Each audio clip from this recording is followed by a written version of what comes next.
so I guess I should stand here, right? Because otherwise I disappear behind the podium. Told you that was going to happen.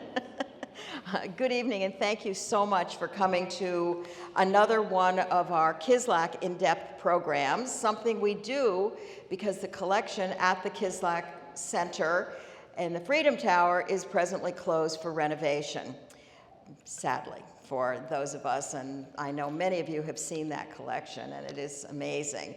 So we are collaborating with various institutions to put together a series of programs. So for the commercial, and I have to read this. Usually I don't read anything, but you can know why I'm reading it. For those who do not know, I first want to talk to you a little bit about the Kislak Center itself, which opened to the public in 2018. Made possible by a generous donation by the J.I. Kislak Foundation, the Kislak Center includes some of the most significant original source materials related to the history of the early Americas. We have extraordinary objects, books, maps, manuscripts, pre-Columbian artifacts, and other historical materials that offer perspectives on the collections and the civilizations that shaped the modern world. Kislak made the collection available to both scholars and the community through the foundation, which donated more than 3,000 important items to be permanently exhibited at the historic Jefferson Building of the Library of Congress in Washington, D.C., to his alma mater, the University of Pennsylvania, and the University of Miami, and the Miami-Dade College, the Freedom Center. Tonight, our event is co-sponsored by, and we love this collaboration. When we said we wanted to do a collaboration, we didn't realize how many people really, institutions wanted to collaborate with us. So we're very proud to say that this is co-sponsored by History Miami, of course, thank you, the Kislak Center at the Museum of Art and Design, to my colleagues who are here, Miami-Dade College, and the University of Miami Center for the Humanities, the Low Art Museum, NAGAS, which is Native American and Global Indigenous Studies, and LISG, Libraries Indigenous Studies Group. Isn't that great? I mean, really, we're very happy to do this. All of which we can relate to the study of the ancient Americas, including the collections at the Low Art Museum, with holdings including architectural elements, pottery, textiles, figurines, and archaeological objects of the ancient Americas as well. So these collaborations are really ideal for the subjects that we cover in our Kislak programs, and which is, the subject is the ancient Americas, a very significant subject in Miami, and I think you've all been following what's happening, happily and unhappily. There was even a headline in the paper today about calling some of these sites historic, but so what, right? So that was not a very promising article. The headline looked promising, but then when you keep reading, you know, well, who knows? So before I introduce Traci, who is going to talk about that, I want you to know that we are going to do our next program in January at the Quebec Center, and it's going to be on Andean textiles, another aspect of our collection that is very near and dear to the hearts of many. If you want to see what we have done in the past, we do have a wonderful website. You can just Google Kislak Collections at Miami-Dade, and there are pamphlets back there that tell you how to do that, and you'll see some of the treasures that we've been featuring and the recordings of past programs as well. So, without further ado, where is Traci? Oh, there you are. I can't see over here, so I can't see you. Traci Ardren, Professor of Anthropology, the University of Miami, is an anthropological archaeologist interested in New World prehistoric cultures. Her research focuses on issues of identity and other forms of symbolic representation in the archaeological record, especially the ways in which differences are explained through gender. Traci co-directs the Matacumbe Chieftain Project, looking at the political organization and environmental adaptation of the pre-Hispanic occupants of the Florida Keys and adjacent areas of southern Florida. So, Traci, please come here and tell us about one of our favorite subjects, the Tequesta.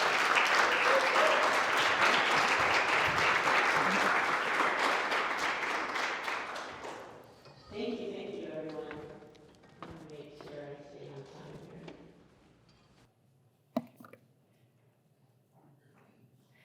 Well, what a great turnout, and I see so many familiar faces from so many different areas of my life. It's just really, really exciting to share this information with you tonight and to see so many people interested in pre-Columbian or pre-contact Florida.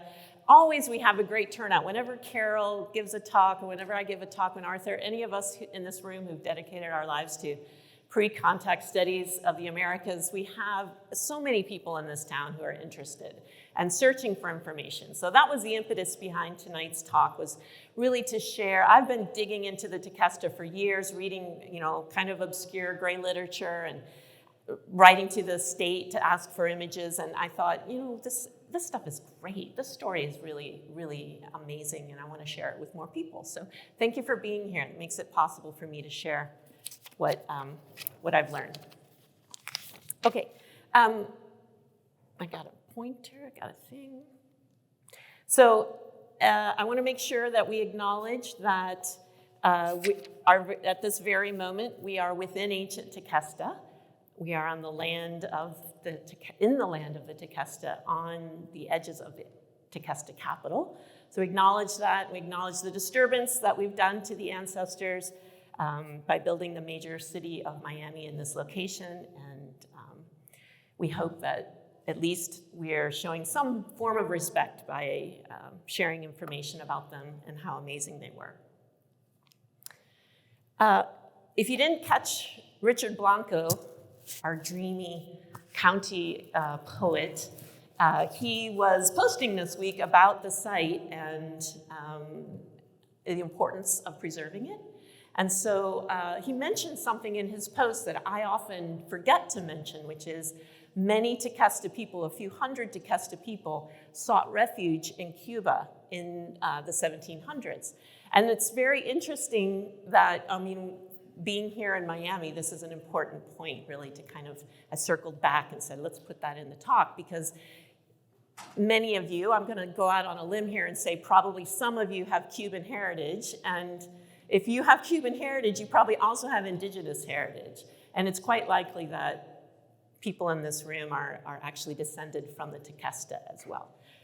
The Tequesta and the Calusa and some of the other southern Florida Indigenous people were seeking to escape the slaving that was done by the British in the 18th century, and they went to Havana. So Floridians went to Havana for refuge and found a home.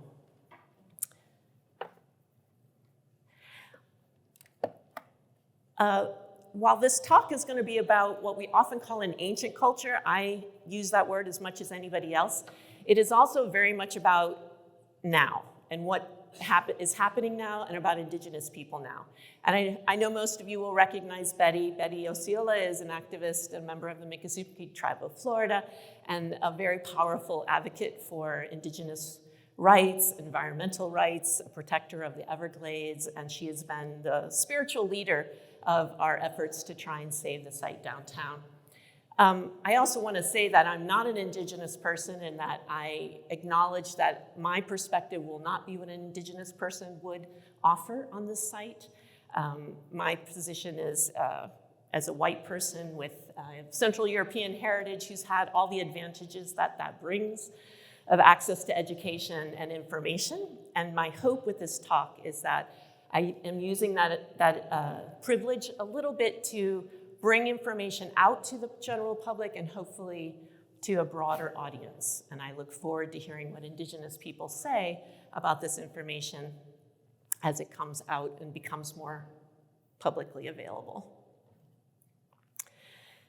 So if you've been reading the news at all, You notice that Miami's been in the news a lot in terms of this archaeological site, even venues like Wall Street Journal, which doesn't necessarily scream archaeology in most cases. And of course, we actually are privileged to have in the room the reporter who's done the most for this story, the Miami Herald. But basically, there's been a lot of attention, national attention, international attention to this capital of the Tequesta downtown. I wanted to take just a moment to say why I think this is and why talking about the Tequesta is important. The story of Miami is a particular one, but it is also a situation which is repeated over and over again around the US and around the world, where a modern urban development is expanding upon the roots of an indigenous past. And so part of the reason, obviously, why the Wall Street Journal is interested in this story is, how is the archaeology going to thwart or slow down this rapid redevelopment that we have going on downtown? But more than that, it's about, and a lot of this coverage brings this out, what are the choices we're making today about heritage and cultural heritage, and how are those going to impact the future of Miami? So in the case of Miami, we're making choices to redevelop downtown, which is an exciting thing. When I moved here 20 years ago, really nobody was downtown at this hour. It was very, very quiet. And so now a whole bunch of people live downtown, and that's good. That means we don't expand into the Everglades as much. However, it comes at a price, and that price has been the very rapid excavation and removal of the last traces of archaeological evidence for the Tequesta's capital, which was at the mouth of the Miami River, as you'll see in my talk. And so part of the reason we get so much attention, I think, is that other cities are facing this exact same issue. Other places in the world are facing this issue. And if you're in a city like Rome or Mexico City, obviously these are long-term issues that you have thought about and resolved and come to perhaps some, if not consensus, at least solutions as to how to preserve some cultural heritage while still encouraging development and growth. We are very much at the beginning of those conversations here in Miami, and I think even a night like tonight, when we're not going to necessarily focus on the problematic aspects of that development, is an important part of the conversation. We need to appreciate the cultures that existed here in order to make good and informed decisions about redevelopment. So I'm sure there will continue to be stories, and I'll tell you more about that, but lots of media coverage, I think, going forward. Okay. So let's get into who are the Tequesta. I often include images like the one of the assisted living facility because Florida is well known for naming things after things that used to be there, right? So we have lots of Indian Mound Drive and Indian Road and Indian Beach Place, where there's no Indians anymore. There's not even an Indian mound anymore. I grew up in Sarasota. The main road used to be called Indian Mound Road, and then 41 came through and leveled it. So the word Tequesta is reused a lot in lots of different places. There's even a town in Florida named Tequesta, right? So it is confusing what it means, and I wanted to just be real clear and make sure we all were on the same page on where this word comes from. So our best evidence for where it comes from the 1513 arrival of Ponce de Leon, the very, very famous Ponce de Leon, who is sailing up from Puerto Rico and along the Atlantic coast of Florida. He makes it a little farther north in here, probably to Cape Canaveral area, and then he turns around and comes back south, and he stops to reprovision for water, fresh water, and probably whatever he could find to eat. And there's controversy as to whether or not he comes ashore, but he does meet the chief of the Tequesta, the political leader, probably also the spiritual leader of the Tequesta. And in the description of that voyage is where we get the name Tequesta.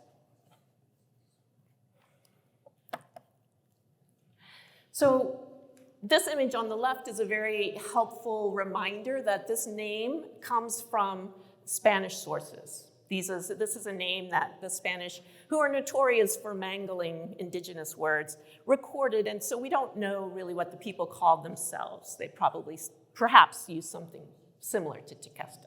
We don't have any examples of Tequesta language, unfortunately, so we can't really even extrapolate what they might have called themselves.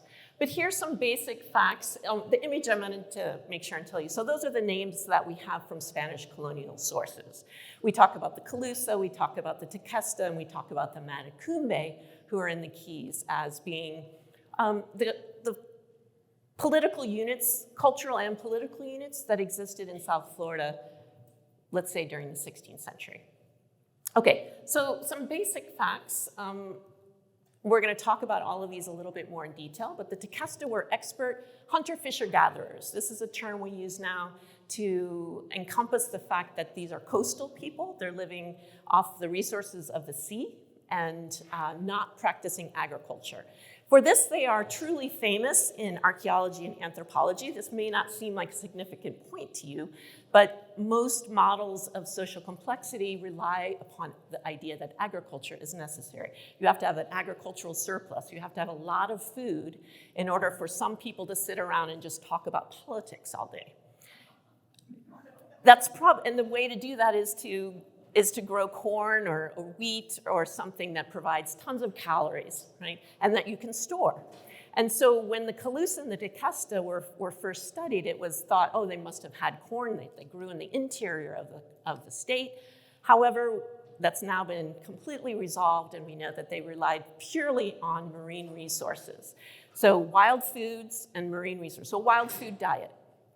And so that's really significant and different and unusual. And the reason that they had that surplus food that they could sit around and talk about politics like agriculturalists is that the estuaries and waterways of South Florida are incredibly rich environmentally.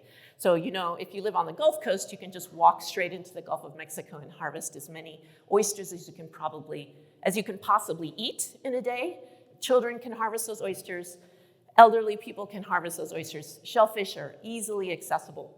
Here in South Florida, it's a little different. We have a shelf right off the coast, but fisheries are very, very, very rich. The Keys are still remain that kind of rich fishery if you have spent time there, which I hope you have.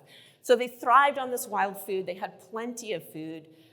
Food scarcity only happens once the Europeans arrive and start to mess with the whole system. We know that Tequesta traded and exchanged items throughout the entire east coast of North America. I'm going to talk about and show you some examples of those, but there was very extensive trade. And we know that their primary settlement was right here under urban Miami. I should have mentioned at the beginning, we are going to have time for questions. So I'm going to wrap it up in time for us to have questions. If you have questions, just hold on. Don't forget them, though. All right. Also very grateful for this amazing illustration of ancient Tequesta. We're going to look at it again in just a moment, but the artist is right here. Okay, so the Tequesta, another thing that's a little bit confusing is that you will hear people talk about the Granada site, the Granada settlement. They'll mention Met 1.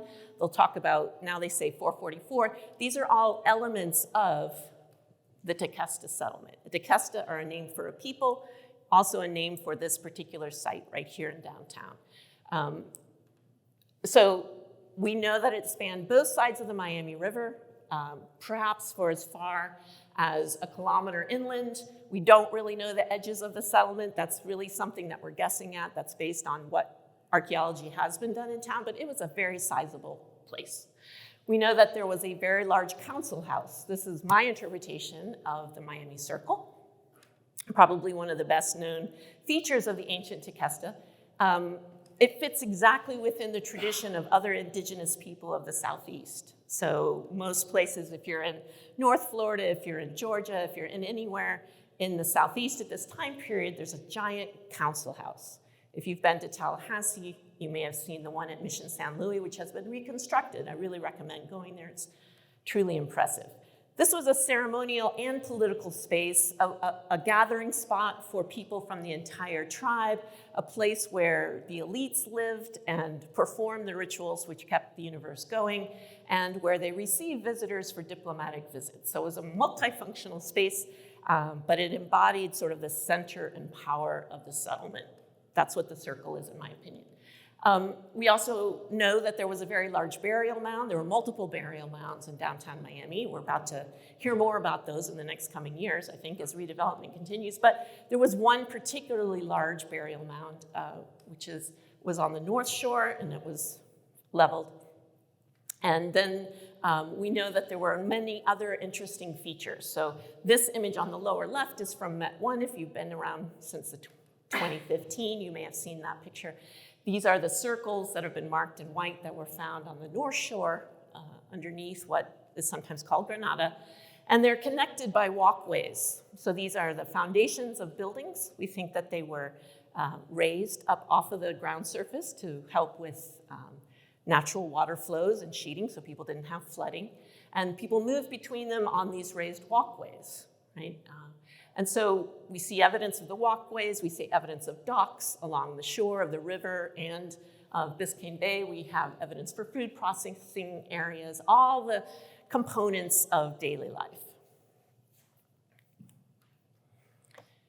Okay, how do we know about the Tequesta? I'm gonna assert a whole lot of things here tonight, and it's fair to ask, how do we know what we know? So we have 4 major sources for thinking about the Tequesta. These are the same sources that we use for understanding many of the indigenous cultures of the Americas. We have living indigenous people who are voices for the indigenous experience in this particular location, right? We have art. This is a little water bird, I believe, from the current excavations on the south shore of the river. So we have art that tells us about both technical skill, vision, what's appropriate subject matter for art, where art is used, how it's deployed to uphold values and beliefs. We also have Spanish sources. As I mentioned, we know that Ponce de Leon met the Tequesta chief, but then there are a few other Spanish sources as well that mention the Tequesta, and those are very helpful, but of course very biased because of Spanish sources. We're not in any way, shape, or form trying to be objective about the cultures that they described in the New World. And then finally, we have archaeology, which as an archaeologist, I believe is probably the most democratic of the sources, but also easily skewed as well. And so in the case of the Tequesta capital here in downtown, the archaeological record tells us tremendous things, which we'll talk about tonight, but also has been shaped by where development has happened in Miami. So it's not as if there's been an objective survey of the entire downtown area or Miami-Dade County. There's only been archaeology done when a new building or development is going to go in, and that's when we learn something about Tequesta. So each of them have their advantages, and it's really best to use them in concert. All right. Very quickly, I teach an entire semester-long course on Florida archaeology. Believe me, I'm not going to go into all that. I just feel it's necessary these days and to make sure people understand a couple of basic facts. One, which is super cool, which is that we now know that people arrived in Florida as far as 17,000 years ago. This is from evidence in the Panhandle and the sort of armpit of Florida up there in the Osceola River, where there are submerged tools, bone, food remains, all kinds of stuff from a really, really interesting site called Page Ladstone.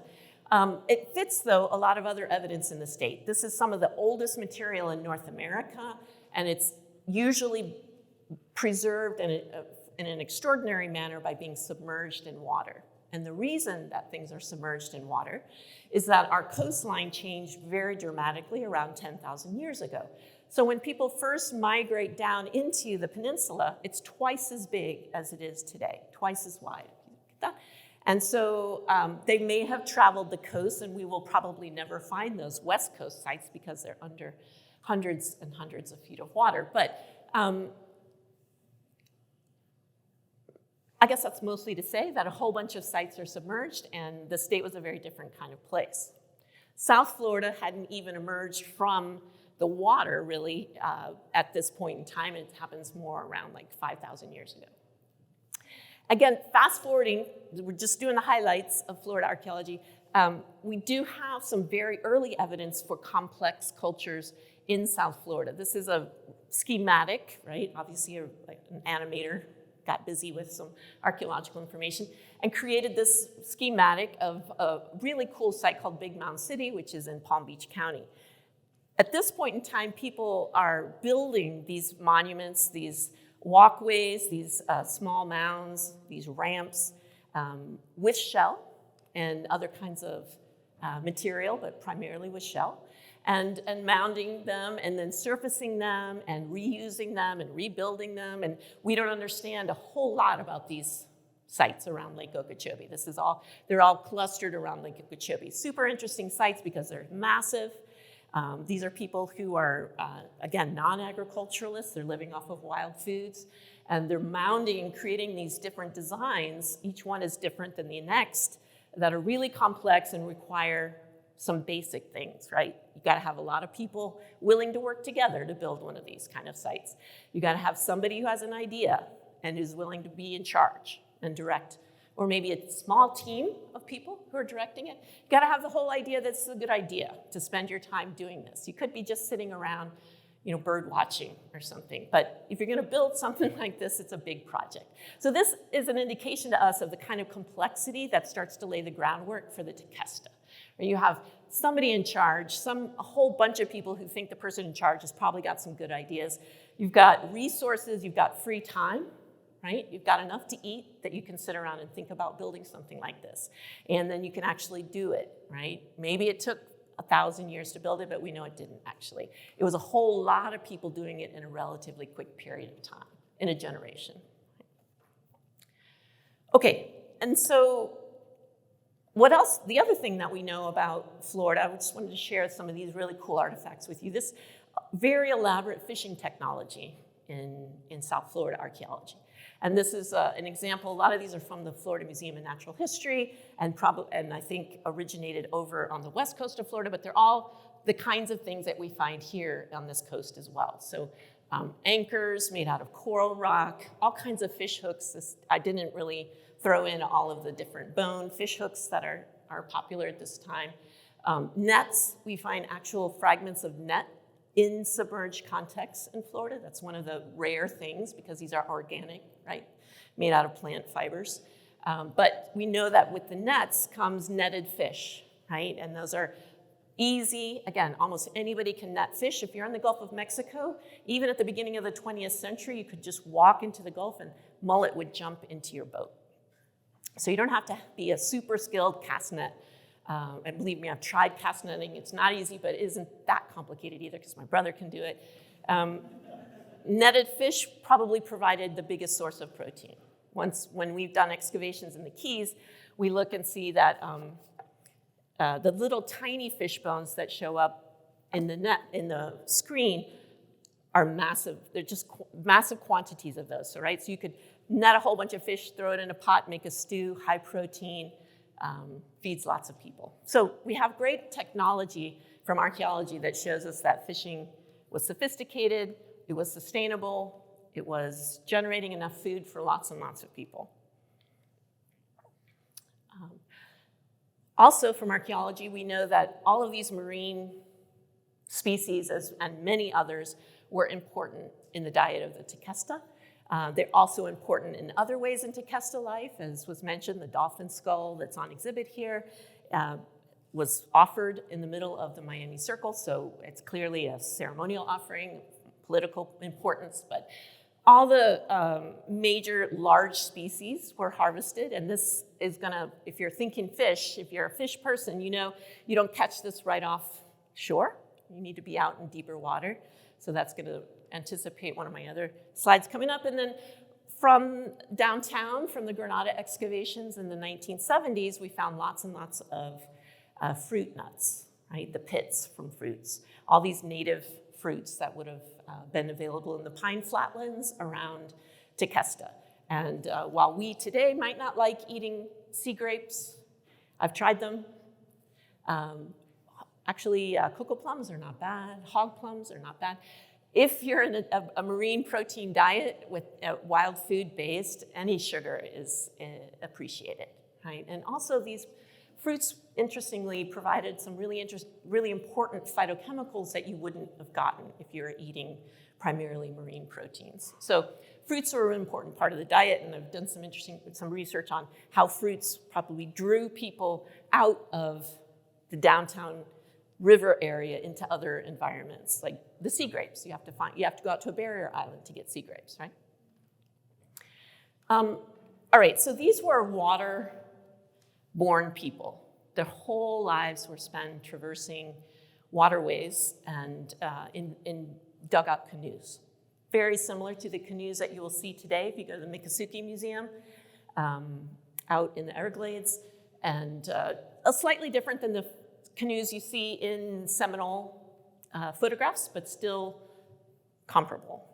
Narrow, high point of gravity, very easy to tip, but they have almost no draw, so you can go anywhere.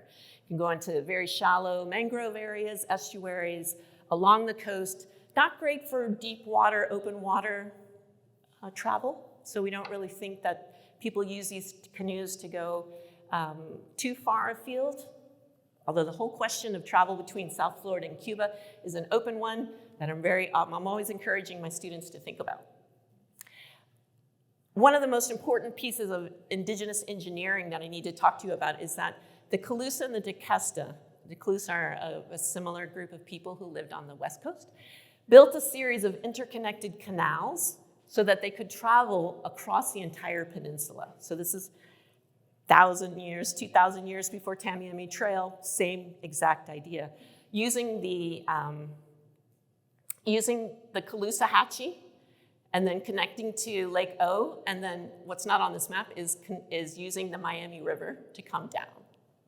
And these were artificially created and then maintained over time. So here's an artist's reconstruction of what it looked like over on the Calusa side. In many cases, they were very straight, just like that. They were highly engineered. Again, this is a type of idea that one only has when one has a lot of free time to think about how to maximize movement and the transport of goods, right? So this is later in the whole story of South Florida, but these canals, which I was pleased to find that you can kind of recreate travel on them in something called the Calusa Blueway, were essential to life. And so when you think about, it's hard for us necessarily to imagine how much time people spent on the water.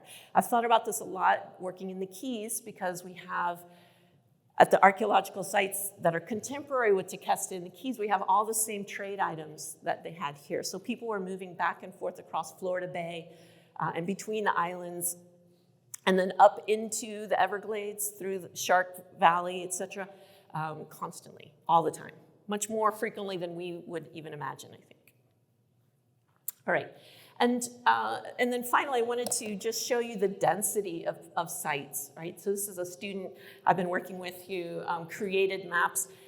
This is taking data from the master site file, which is a state maintained repository of all sites in South Florida. This is just Dade and Monroe counties.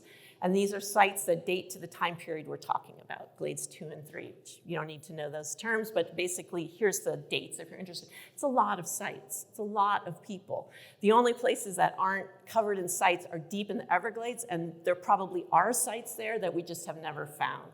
Archaeologists have been guilty of not wanting to go into the Everglades and wade through all those mosquito-y spots in order to find stuff. The sites we do have in the Everglades are usually related to some kind of construction or something that's happened there, or historic reoccupation when people were doing farming in the Everglades. So take this and I think double it. I mean, it's a lot of occupation, right? And what's kind of cool is that if you think about it, Miami-Dade, Broward, and Palm Beach counties, anybody know what the population of those 3 counties combined was in 1900? Wild guess, anybody want to take a guess? 5,000 people total in those 3 counties combined in 1900. Not far, not long ago, right? Miami, the city of Miami in 1900 only had 1,600 people in it. So during Tequesta times, there were a lot more people living here. A lot more people than 1900. Not than today, of course. But that's part of the Miami story, is that explosion that we've seen in the city since 1900. But the point being that White people didn't think this was a great place to live until we had air conditioning, but that story is contradicted by Indigenous data, where there were lots and lots and lots of people living here in a sustainable manner off of wild food resources. All right, to talk about the actual capital, this site here right underneath us, this is a photo from the 1970s when the first excavations were done in downtown. There's been scholarly interest in the Tequesta capital since the 19th century. People noticed as they boated up and down the river or along the Atlantic coast that there were two large rock mounds right near the mouth of the river where it meets the bay. These were, we don't know what they were, but I'm gonna give you an idea that they were possibly sentinels to mark the opening of the river. They may have been magical or ceremonial spaces to mark the entrance of where the river met the bay. Unfortunately, most of those rock mounds were destroyed before anybody had time to really investigate them. There is one that's still, there's a few that still exist in various protected areas of South Florida, but in any case, those drew enough attention for people to say, something's going on here. But nobody really did excavation or much actual study until the 1970s, when I put this in particular because I wanted to make sure that Miami-Dade got the call, the shout out. And this was a very important project because it was sponsored by the state of Florida. They had all the best people involved. There was a beautiful report written up that was never published. So one of the reasons that we don't know more about the Tequesta is that report is circulated through Xeroxes amongst the academic community. So I have a Xerox of a Xerox of a Xerox from somebody's interlibrary loan where they got it from the state. And if you don't have those kinds of tools, it's very hard to get that information right, which is just a crying shame because that was a really cool project. All right, I also inserted here, this is one of the other pieces of carved bone. So the invitation for this talk had that granny knot carved bone, and there's actually quite a lot of carved bone from the Tequesta capital. And this is a topic of a lot of interest to me we're gonna talk about in just a moment. Luckily, those artifacts are preserved in the state archives in Tallahassee. So investigation of the Tequesta capital continues today. We have people here who were probably in the field today. There's tremendous amounts of excavation going on, as you have heard, as we talked about. It's been in the news a lot. This is because redevelopment has caused all of downtown to be targeted for, construction of new housing mostly, which we really all have to support, but it has generated a lot of archaeology, contract archaeology, which is when a developer has to legally do an investigation of the property that they're building on so that we will know what we're losing when they build a high rise, right? And that is essential to us preserving some of our cultural heritage. These are laws that have been in place in the United States since the 1970s, and it's really the fastest growing part of archaeology today, is this contract archaeology. And this is an awesome photo that I love, which was taken less than a year ago from one of the high rises right next to the site that's being excavated. It's about to be finished, and then looking toward the circle, right? So you can see how close we are to the circle.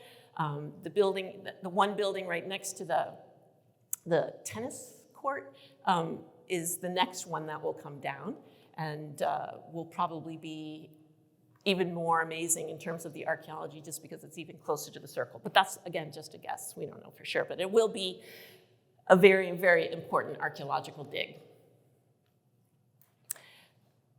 From all of this, we are starting to get a fairly complete understanding of the Tequesta capital. And this is the illustration that Mal did based on combing through all kinds of different obscure reports, non-published journals from the 19th century, word of mouth from certain archaeologists. It's a real effort to get this information all in one place, but it gives you a sense a little bit about what it looked like. The larger hut in the top in the center there is the Miami Circle. There's a whole bunch of smaller structures next to it. Those rock mounds are either side of the river, right there by the bay. There's a burial mound that we chose not to put in here for various reasons, but other sorts of features, the rapids that were in the river at the time before the river was canalized as much as it is now, and the docks for canoe travel. So we put as much as we could. I'm sure that we will update this at some point, but we're starting to get a sense. Again, to me, as an archaeologist working in North America, it looks just like other southeastern centers. It's not, first of all, made by aliens.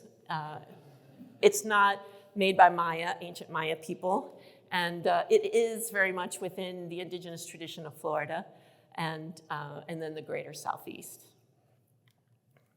Okay, I want to talk just a tiny bit about some of my own personal research that's related to this, which has to do with this idea of soft technologies. And I'm going to plant that term. Sounds like lingo or jargon, and it is, but it's actually very interesting jargon, so hopefully you'll appreciate that. Soft technologies are the types of technology that don't preserve well in the archaeological record. They're all the things that people made out of organics, like plant materials, bottle gourds, all the cloth that was made. And unless you're in Peru or Egypt, you don't get a chance to really look at, because especially in a tropical, semi-tropical environment like Miami, there's too much acidity in the soil, there's too much wet and dry and wet and dry, and nothing organic preserves in those kinds of conditions. We have extraordinary preservation if something is submerged in water completely, but that's a very rare occurrence, right? So soft technologies have not gotten a lot of attention in archaeology. We spend a huge amount of time on things like lithic points and pottery. Those are obviously durable, hard technologies. And turns out, in a lot of cases, the technologies that are often made by men in a lot of cultures. Soft technologies are often things that are made in the home. They're often things that are made by perhaps older people, perhaps women. Depends on the context, of course, but they're an important part of the whole story. So I'm interested in soft technologies. And we have, again, because of our extraordinary preservation, some examples of cloth. The site of Wendover is truly, again, another world-famous site. It's on the east coast of Florida, up by Canaveral, Wendover. It was, again, a story of a housing development going in, and the backhoe started churning up artifacts, and after calling the sheriff called the Florida State University Anthropology Department, and it turned into, I think, 5 years of excavation. Because it's a bog, it's like the Everglades, it's like the bogs of Northern Europe. Anything organic that fell into it, more or less, was preserved. And so from this site, we have tremendous textiles. And those textiles exhibit a lot of interesting technology, a lot of sophistication in the weaving. So an archaeologist named James Aravasio, who's pretty much the world expert on prehistoric textiles, he looked at them very carefully under a microscope and discovered that there were actually 7 different weaving techniques involved. And those then, of course, create a different final project or product. And they probably conveyed something about the person who was making the object as well. Obviously their skill level, but also maybe something else. When I looked at this carved bone from downtown and saw that it was a granny knot and looked at other kinds of knots, I was immediately thinking about textiles and plant textiles. A lot of cultures replicate plant textiles in more durable materials. And so I think something like that might be going on. In this case, we have a lot of carved bone from Granada or from downtown. And I think that the woven fabric that was used at Wendover to wrap bodies before they were put into burials, to cover people's bodies, to convey status, was the inspiration for some of this elaborate knotwork and crisscrossing and things like that, that there was a value in that sort of plant textile technology, and then that's replicated in these other forms. That carved bone from Tequesta fits within a regional tradition of carving, which is very sophisticated. So we're hopping over to the West Coast just for a moment to talk about Key Marco, another very, very important, again, world-famous site. Again, because it was submerged, this is a mess of a bog here where people just started pulling stuff out of the ground in the 19th century, called the Smithsonian, and they sent down an archaeologist to look at it, the material. And it was a total mess. They just pulled stuff out, and they sent half of it to University of Pennsylvania. And here we are in Key Marco. But the objects that came out of the ground were primarily organic. They were carved wooden objects. So this is a watercolor that was made at the time. And thank goodness, because a lot of those objects in the 19th century, they did not have conservation science. And so a lot of those wooden objects just crumbled into dust. Some of them, however, managed to survive. This is an example of a sea turtle that's one of the most beautiful pieces of pre-Columbian art from Florida. This is the original piece, still in very, very good condition, and this is the watercolor that the project artist made, and that preserves some of the color that was on the object when it came out of the ground. The reason I'm including these is this shows you this using wood and other soft technologies to create art as a medium for art that we often forget when we're only looking at the most durable of materials. And I couldn't resist, is a better term, including the cat, the Key Marco cat. If you didn't already know about this, is probably, again, one of the most famous pieces. I see one of the Key Marco cat fans in the audience. One of the most famous pieces of pre-Columbian art ever.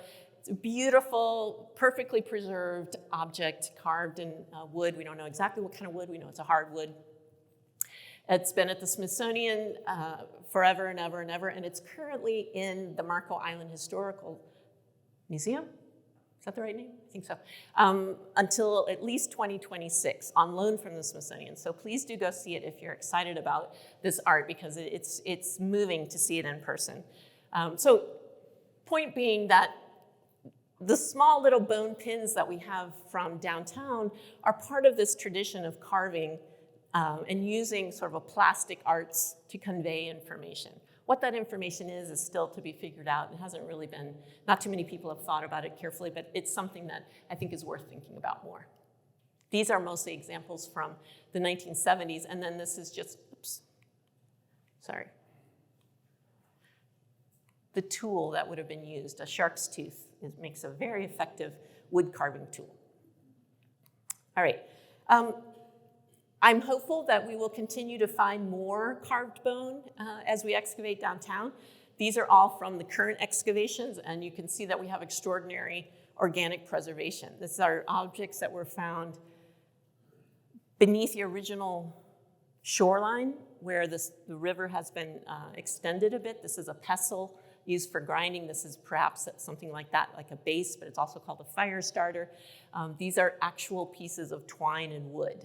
They haven't been carbon dated yet, but I would guess that they're probably going to come back from like 700 AD or somewhere around that. It's really extraordinary preservation. And just briefly, this is a big topic, but something that's contemporary with the site downtown, the Tequesta capital, is a phenomenon we call the Hopewell interaction sphere. And this is something, again, archaeologists don't fully understand, but we know that there was a belief system shared amongst a very wide area that manifested itself in the exchange of some pretty unusual exotic goods. And so a big part of that was marine shell from the Gulf of Mexico, which was traded up. Not that it all went to the site of Hopewell, that this illustration is a little misleading in that sense, but that it moved all over the East Coast, really the Southeast in particular. So you find shark's teeth and marine shell up here in Virginia. You find it in the Great Lakes. You find it all throughout the Southeast. And likewise, in exchange, things like copper and silver from the Great Lakes, which wash up on the shores there in abundance, made it all the way down into Florida. So for a long time, we've thought that, we don't know if this means, obviously, not obvious to you guys, maybe you don't know this. There's no empire that's organizing all of this. There's no state that's commanding people to move these goods around.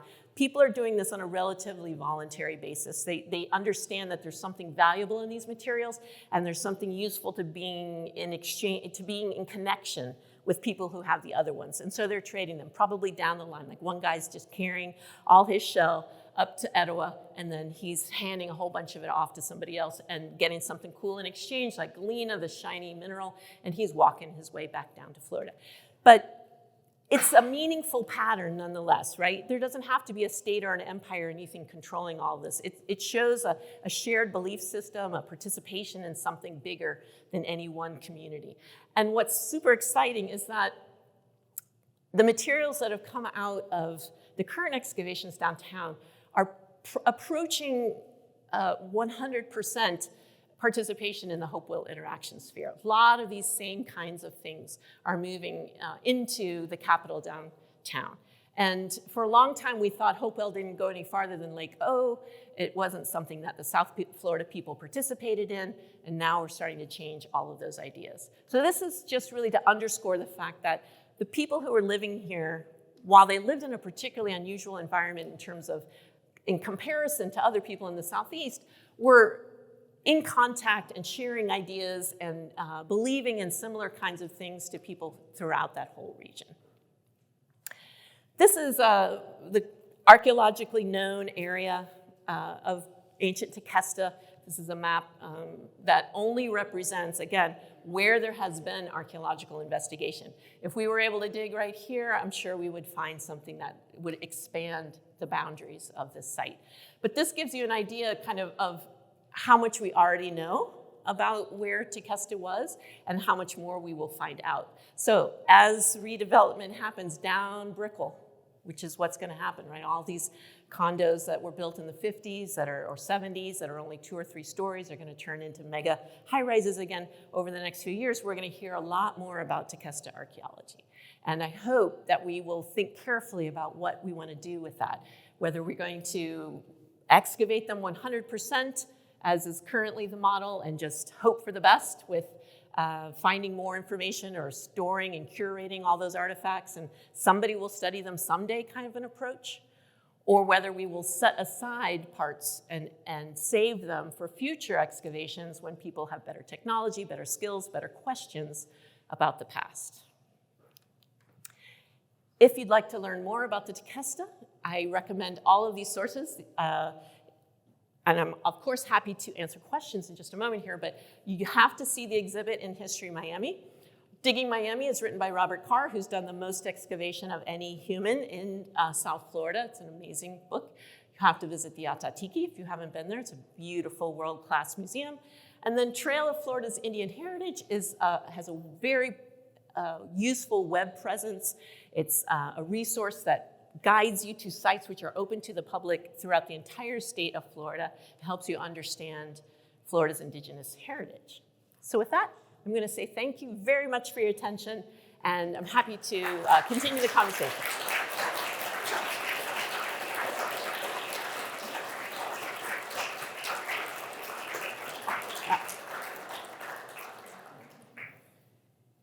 Any questions? I won't call on you like I do in my class. Yes?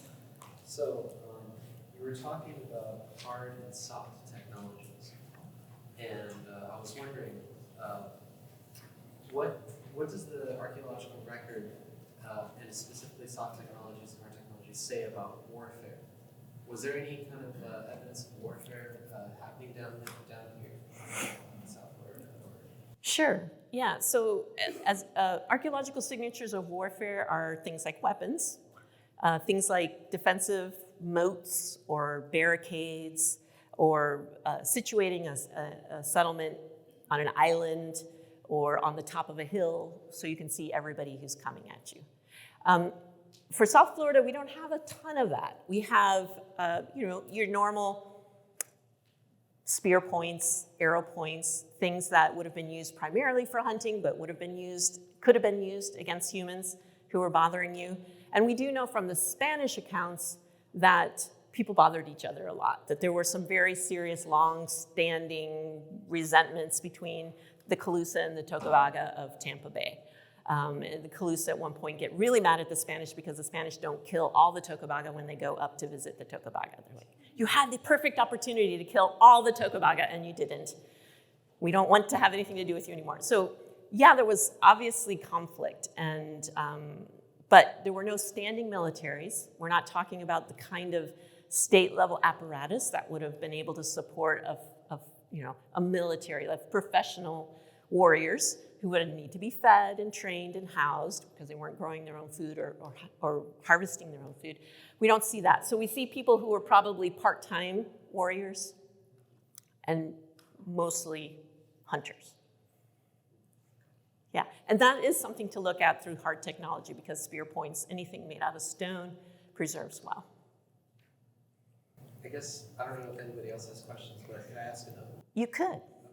So, do you think possibly that the dominant view that people have in the past, that our past was more warlike than our present day, is because of archaeology's like fixture on hard technologies? Wow, that's an awesome point. Thank you for making that point. That is exactly the kind of thing that happens when we focus on hard technology or any one aspect of the past, right? So if we're looking at documents, Spanish documents, we're gonna think a certain thing about the past because our sources are skewed. And everybody knows that, but we don't think about it quite as much when we think about archaeology. So in this case, yes, if we are only looking for the most durable objects, we're gonna find a lot of weapons. We're gonna find a lot of tools, a lot of things for killing things, whether that be animals or people or plants. Yeah, thank you. Good point. Should be an archaeologist. Anyone else? Yes? What ended up happening to the people? Okay, good question. The Tequesta, a whole bunch of Tequesta, a few hundred. Okay, the Spanish come and there are thousands of Tequesta. There's 10,000, we don't know. We can't really make good estimates on the numbers of people. From Spanish accounts, somewhere between 5,000 and 10,000 people are living in South Florida when the Spanish arrive, and this is after the peak of the Tequesta. So the peak, Tequesta already starting to kind of unravel a little bit. Diseases, even though no Spaniard has ever set foot on Florida, diseases that Spaniards brought to the New World are already making an impact on South Florida because the indigenous people of South Florida are back and forth throughout the Caribbean. So for the same reason, the Calusa, when they first meet the Spanish, the very first time the Spanish ever go to Calusa, the Calusa are already speaking Spanish and hating the Spanish. They already know what's going on. They have the whole thing figured out. And so, what was the question?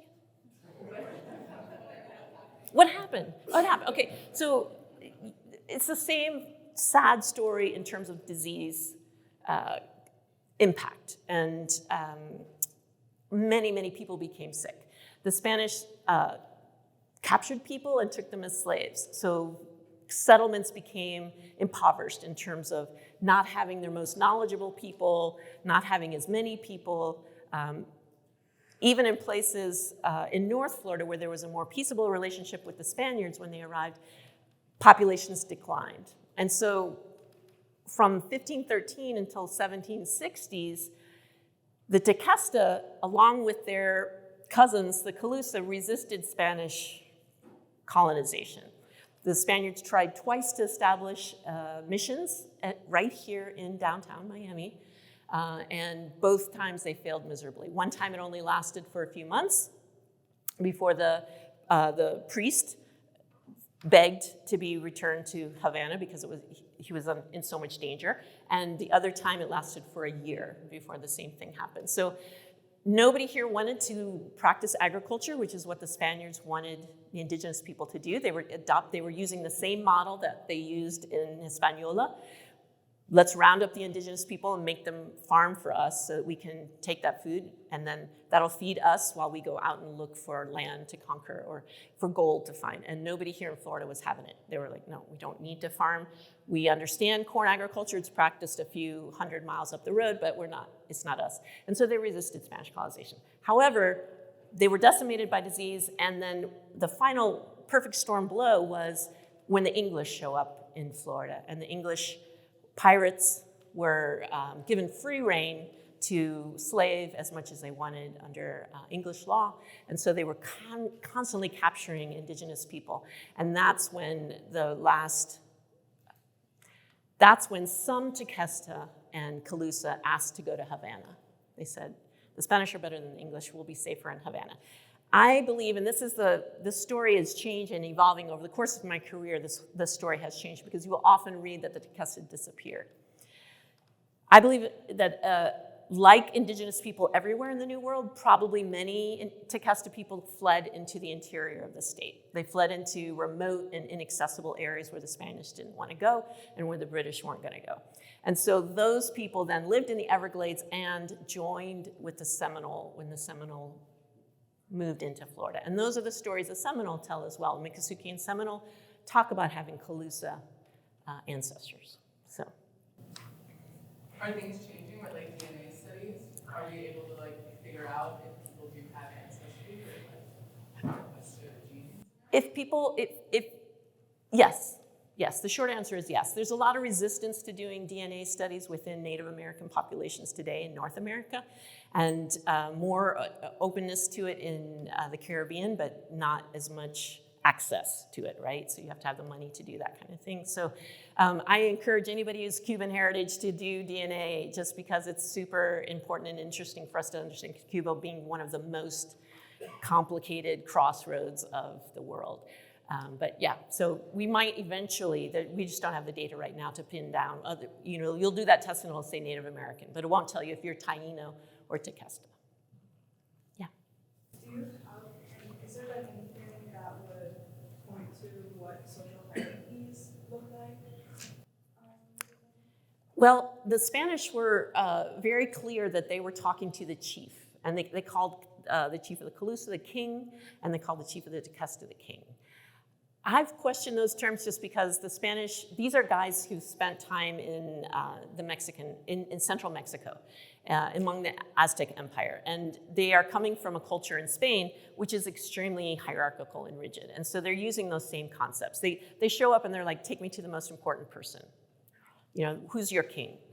And of course they said that in Spanish. And so nobody knew what anybody was saying. That the role of interpreters is super important. But so if you look at those accounts, you think, okay, they had kings and they had royalty. The king of the Calusa passes on control of the Calusa to his son, and that passes on again.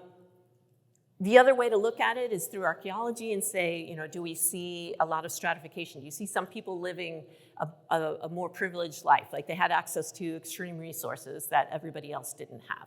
They had a house high up on a shell mound where there was lots of nice breeze that blew away the mosquitoes, and they didn't have to smell everything that was going on down on the ground surface.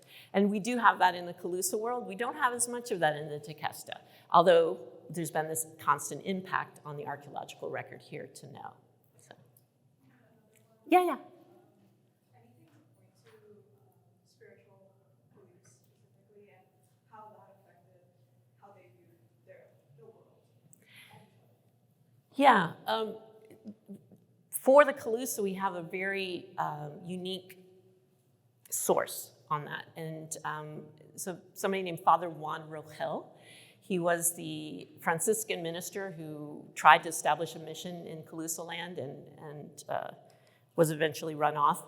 But he spent enough time to learn the Calusa language and to write down some of their spiritual beliefs about the way the world worked. And the one that I'll just give you as an example is that there were 3 places in the body in which the soul dwelled. One was the head, one was the pupil, and one was the heart. And that as one died, that soul then transferred into an animal. And then as that animal died, it transferred into another animal or into a plant. And so from that, you can tell there's just this very profound interconnection, and that humans are not different or set aside, apart from the rest of the living world. So you can read Father Rogel.